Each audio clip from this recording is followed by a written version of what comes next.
Olá pessoal, bem-vindos a mais um vídeo do canal Está na Bíblia. Hoje irei falar a respeito do Carnaval. O que é essa festa de Carnaval, que por muitos anos faz parte do nosso calendário? O cristão, ele pode participar dessa festa? O que será que as Escrituras nos dizem a respeito disso? Se você quer saber um pouco mais, então vem comigo!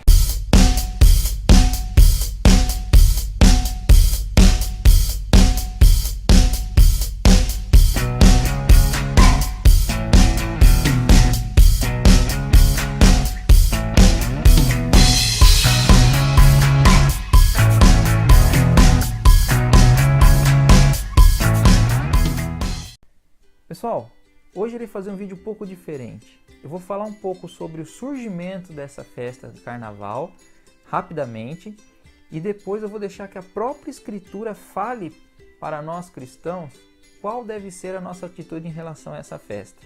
Tá ok? Hoje irei falar menos e deixarei que as Escrituras falem mais. Então vamos lá. Essa festa carnaval, como nós a conhecemos hoje, ela já existe há muitos anos atrás mesmo, tá?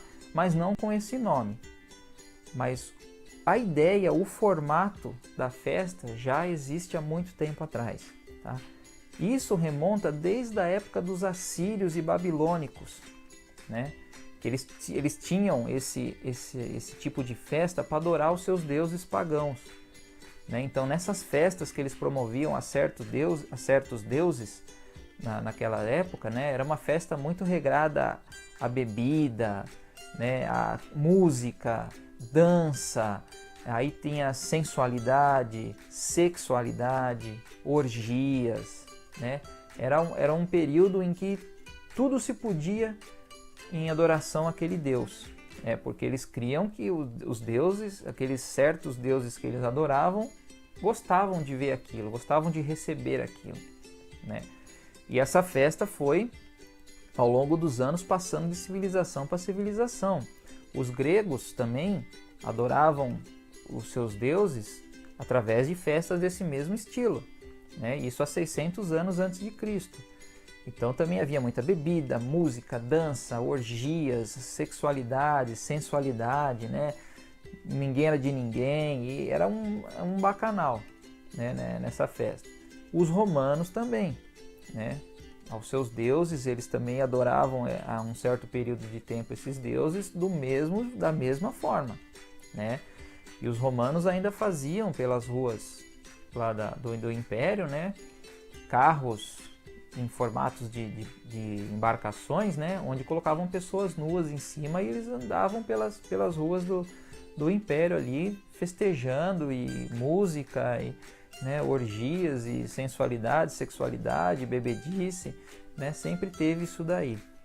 Na época da Igreja Católica Romana, ela tentou até combater esse tipo de festa, tá? Só que não conseguiu.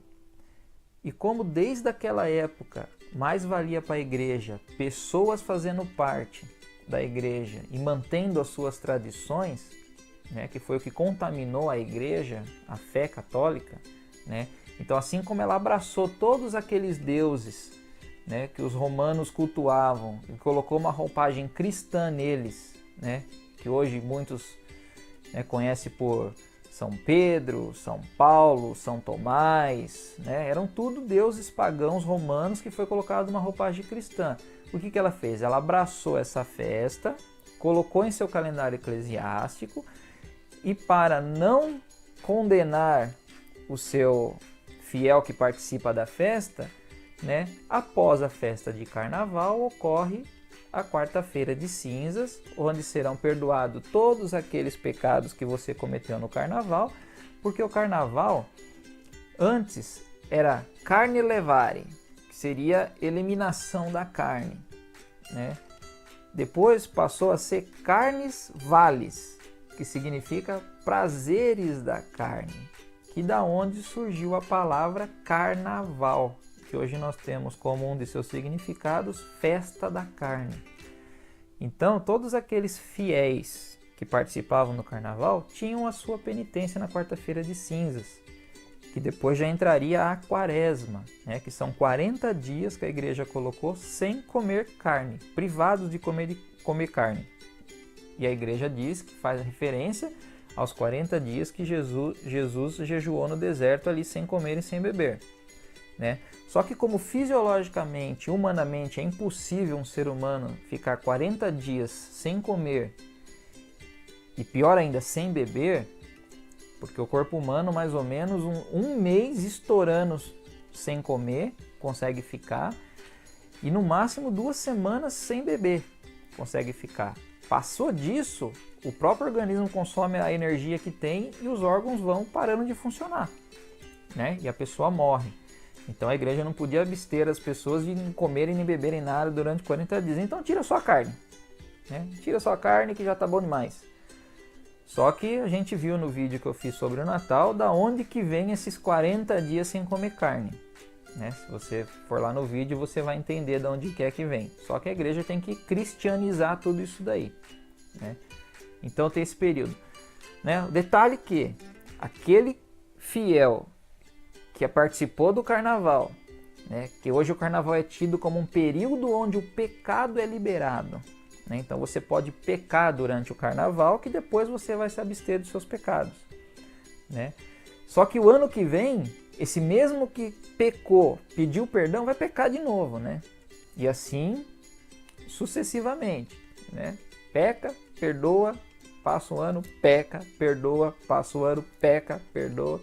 Então quer dizer, isso aí, ó, de quarta-feira de cinza, quaresma, sabe? Não vale de nada. Não vale de nada. Tá certo? Então, é isso que eu quero dizer a respeito da história do carnaval. Bem sucinto, se você quiser depois pesquisar mais a fundo, fica à vontade. Tá ok? Então agora, o cristão em relação ao carnaval. O que a Bíblia nos fala a respeito disso? Né? Primeiramente, eu gostaria de citar um texto de Isaías, naquela época, mostrando a festa daquela época de Isaías, na época síria ali, um pouco antes do cativeiro babilônico, falando sobre o que ocorria naquelas festas daquela época, para a gente fazer um paralelo com a nossa festa de carnaval hoje, né? Vamos lá. Ai dos que levantam cedo para embebedar-se, e se esquentam com vinho até a noite. Harpas e liras, tamborins, flautas e vinho há em suas festas. Mas não se importam com os atos do Senhor, nem atentam para a obra de suas mãos realizam. Portanto, o meu povo vai para o exílio, por falta de conhecimento. A elite morrerá de fome, e as multidões de sede. Por isso Sheol aumenta o seu apetite e escancara a sua boca. Para dentro dele descerão o esplendor da cidade e a sua riqueza, o seu barulho e os que se divertem. Por isso o homem será abatido, a humanidade se curvará e os arrogantes terão que baixar os olhos. Aqui nós podemos ver que naquela época de Isaías, 700 anos antes de Cristo, mais ou menos, e antes do cativeiro babilônico ali, que o livro de Daniel relata, Isaías já via que existiam essas coisas lá, né? E isso foi vindo através do tempo, tá certo? Agora, em relação à natureza do carnaval, o que o cristão qual deve ser a posição do cristão, né? Nós podemos ver que a Escritura é bem clara em relação a isso, gente. É só parar para pensar, tá ok? Vejamos. Por isso digo, vivam pelo Espírito, e de modo nenhum satisfarão os desejos da carne, pois a carne deseja o que é contrário ao Espírito, e o Espírito o que é contrário à carne. Eles estão em conflito, um com o outro, de modo que vocês não fazem o que desejam, mas se vocês são guiados pelo Espírito, não estão debaixo da lei. Ora, as obras da carne são manifestas: imoralidade sexual, impurezas e libertinagem, idolatria e feitiçaria, ódio, discórdia, ciúme, ira, egoísmo, dissensões, facções e inveja, embriaguez, orgias e coisas semelhantes. Eu vos advirto, como antes já os adverti, que os que praticam essas coisas não herdarão o reino de Deus. Por isso Deus os entregou à impureza sexual, segundo os desejos pecaminosos de seus corações, para a degradação dos seus corpos entre si. Portanto, irmãos, rogo-lhes pela misericórdia de Deus, que se ofereçam em sacrifício vivo, santo e agradável a Deus. Este é o culto racional de vocês. Não se amoldem ao padrão deste mundo, mas transformem-se pela renovação de sua mente, para que sejam capazes de experimentar e comprovar a boa, agradável e perfeita vontade de Deus. A vontade de Deus é que vocês sejam santificados, abstenham-se da imoralidade sexual, cada um saiba controlar o próprio corpo de maneira santa e honrosa, não com a paixão e desejo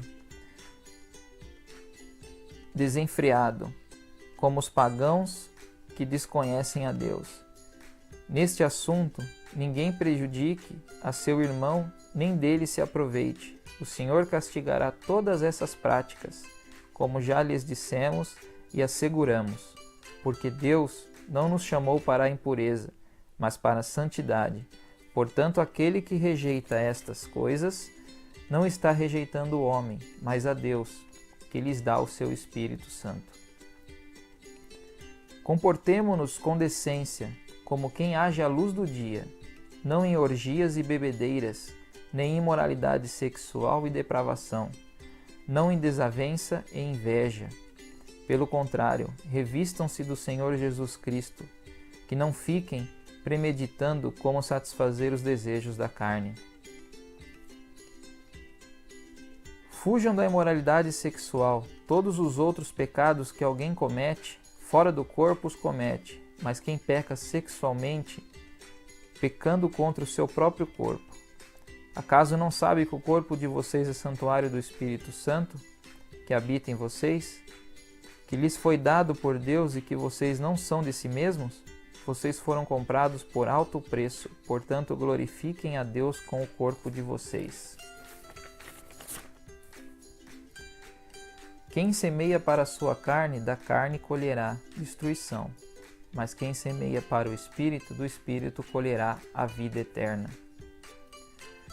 Não se embriaguem com vinho, que leva à libertinagem, mas deixem-se encher pelo Espírito, falando entre si com salmos, hinos e cânticos espirituais, cantando e louvando de coração ao Senhor. Adúlteros, vocês não sabem que a amizade com o mundo é inimizade com Deus? Quem quer ser amigo do mundo, faça inimigo de Deus. Mas as suas maldades separarão vocês do seu Deus. Os seus pecados esconderão de vocês o rosto dele, e por isso ele não os ouvirá. Aqui nós vimos pelas Escrituras quantas advertências são dadas aos cristãos, não aos ímpios ou aqueles que não aceitaram Cristo, aqueles que não são nova criatura. Aqueles já estão perdidos. Essas advertências são aos cristãos.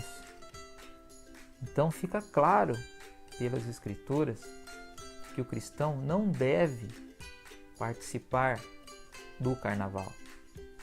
O carnaval não é uma festa que agrada a Deus. Hoje no carnaval nós podemos ver os frutos que essa festa gera. Doenças sexualmente transmissíveis, morte, drogas, acidentes em estradas causando morte e mutilações por conta do álcool, por conta das drogas, brigas, contendas, Muitas meninas perdem a sua virgindade nessa festa, muitas engravidam durante essa festa. Então você vê hospitais lotados por conta de acidentes, por conta de doenças que são transmitidas e passadas durante essa festa, né? Essa festa, como eu disse, ela é usada como os dias em que o pecado é liberado. Mas olha os frutos que essa festa transmite às pessoas. Será que vale a pena você perder alguns dias satisfazendo um prazer carnal que cessará? Ou vale mais a pena você usufruir daquele prazer pleno que é estar com Jesus Cristo e Deus na vida eterna? Vale a pena você pensar nisso. E eu quero finalizar aqui com uma outra passagem. Continue injusto a praticar injustiça. Continue imundo na imundícia. Continue o justo a praticar justiça. E continue o santo a santificar-se. Então, eu vou deixar para vocês decidirem. E vou emprestar aquela passagem que Paulo fala sobre a ceia. O homem tem que analisar a si mesmo para não tomar a ceia indignamente. Então eu vou emprestar isso e falar para você: analise você a si mesmo. Vale a pena perder a vida eterna e o prazer pleno de estar com Deus por alguns dias de prazer carnal e muitas vezes com feridas após esse período? A escolha está em tuas mãos, tá ok? Então nesse vídeo eu vou ficando por aqui. Espero que vocês tenham entendido, espero que eu tenha esclarecido alguma coisa para vocês. Mas no mais, tudo em paz e vejo vocês no próximo vídeo, tá ok? Até lá, fui!